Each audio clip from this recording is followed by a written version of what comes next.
Welcome to the Military OneSource Podcast. Military OneSource is an official program of the Defense Department with tools, information, and resources to help families navigate all aspects of military life. For more information, visit MilitaryOneSource.mil.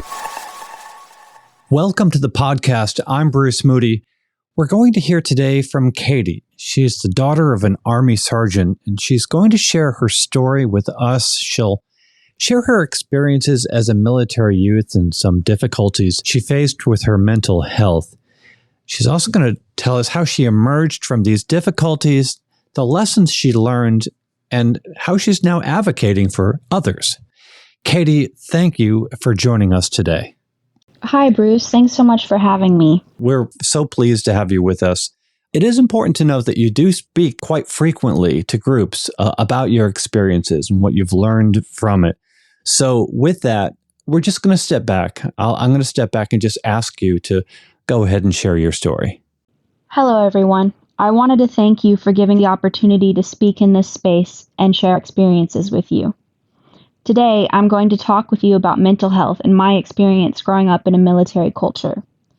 My mother was in the military. Specifically, she was in the Army in the 1st Lance Missile Battalion. She was a sergeant for that unit, and she made sharpshooter. I am very proud of her and the things she accomplished while in the military and the things she accomplished outside of the military because of her experiences there. The Army did a lot of good things for my mother. Because of it, she was able to break the intergenerational cycle of poverty. She was able to go to college because of it. She's a first-generation college student, and she's had 3 children who have also gone to college. She tells me all the time that the Army taught her how to enter a room with her chin up. One of the things she taught her children, including me, her only daughter, is Charlie Mike. This means continue the mission. Essentially, you do what you're supposed to do. Whatever else happens, whatever else you're feeling, you make sure you do what needs to be done. I think there's an incredible strength to that kind of resolve. I've carried that sentiment with me my entire life, and because of this resolve, I got my black belt at 16, graduated high school a year early, got my bachelor's in 4 years. I actually just completed my master's in December, and I'm a published author. I've never questioned my right to exist and take up space in a room.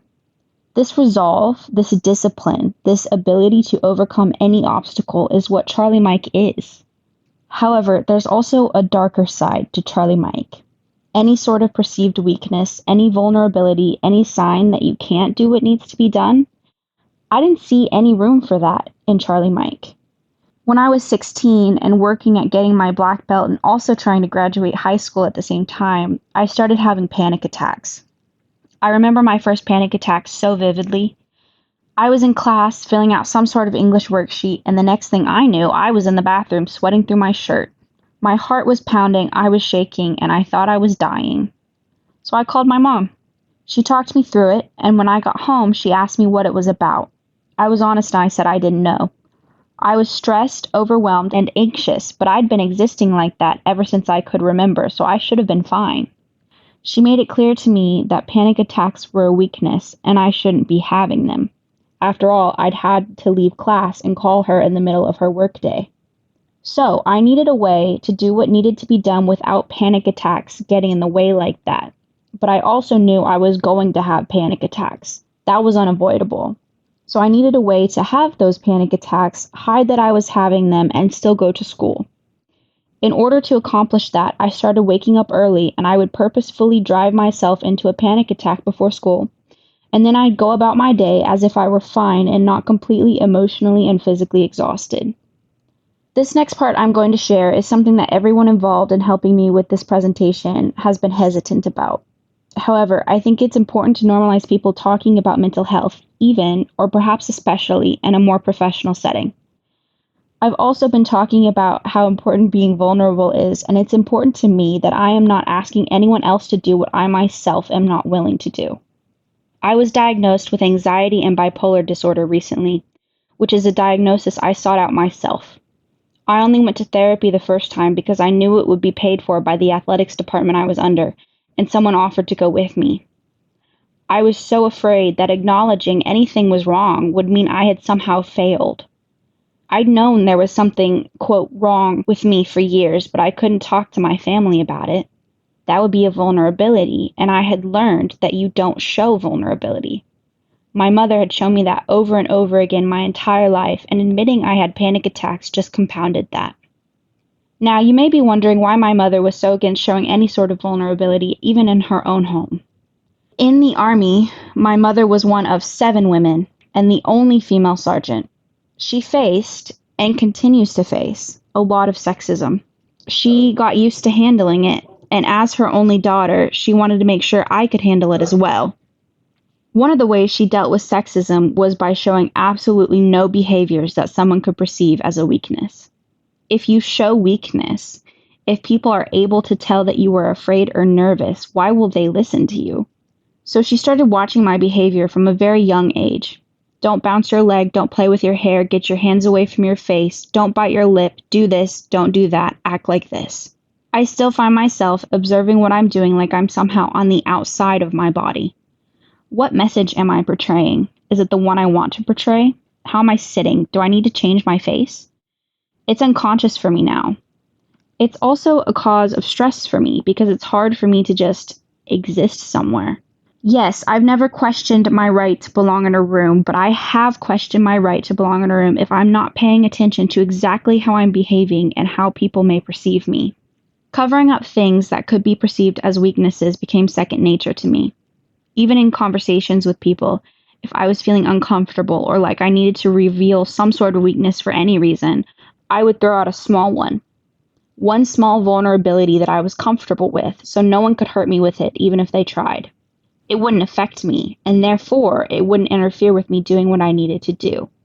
If somebody asked me if I was okay, I would give a separate, smaller reason I was upset or tired, a reason that I wasn't insecure about. So it wasn't really a weakness because I had it handled and it wouldn't bother me if they tried to use it against me somehow. Starting therapy and getting my mental health diagnosis were my first steps to untangling myself from the person I thought I had to be.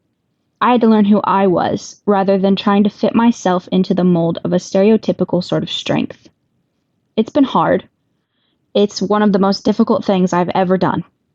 It would be easier for me and for my family if I would revert back to that person who made herself have hidden panic attacks just so she could get through the school day. But I don't want to do that, and my mom doesn't want me to do that. I want to know who I am. And isn't there a different sort of strength in forging your own path?